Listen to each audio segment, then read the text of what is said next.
TV Patrol. Balaod nun labot sa Telecom Wires Regulation, posibleng mugnaon sa konseho. Posibleng adunay laing proposed ordinance nga mugnaon ang konseho sa mugnaon sa konseho sa Dakbayan sa Usamis nga magtumong sa pagpalambo pa sa pagpabarog og mga poste og pagkutay og mga television and communication cables aron malikayan ang posibleng disgrasya sa kadalanan. Sa gipahigayong public hearing mahitungod sa regulation o regulasyon sa mga poste o cable topping sa mga communication lines nga gipangunahan o gipangamahanan ni Majority Floor Leader Attorney Mars Tapayan nga ang nasangpit nga proposed ordinance nga gi-public hearing nakatutok lang kini sa transaction tali sa full owner o renter aron masayran sa licensing division sa City Hall kon pila ang gidaghanon sa mga posting nga gigamit sa tibok syudad.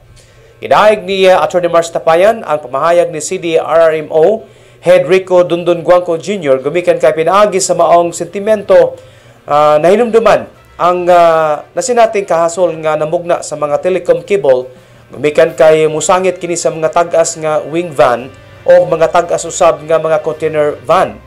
Ang mga pole user sama sa PLDT, Globe, mga cable company o guban pang company o guban pang nga nagsalig lang sa gitason sa poste nga ilang giabangan sama sa mga poste sa Muel Situ.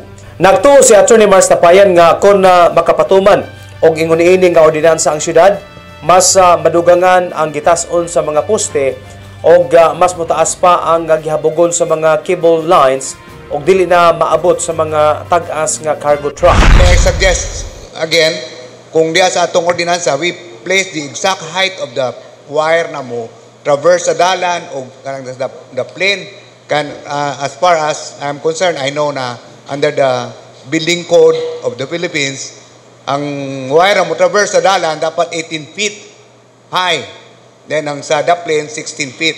That's why di ko madakpan kaya I know the law. Sige ko kaputol actually makaputol may pero among van containers only 13 feet. Imagine na maigop ang wire. Meaning to say ang wire na nagtabok sa dalan is only 13 feet kaya maigop man sa atong truck. And there was one time that we also conducted kanang sa katong prescribed nga height sa kuan where they are supposed to be kuan kanang allowed no nga mo gina para dili mga sangit ba.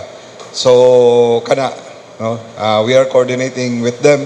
So we are on our 4th or 5th Friday, no? So every Friday we coordinated in kaning sa pagkandak ana nga clearing operations, Mr. Chair. We thank you.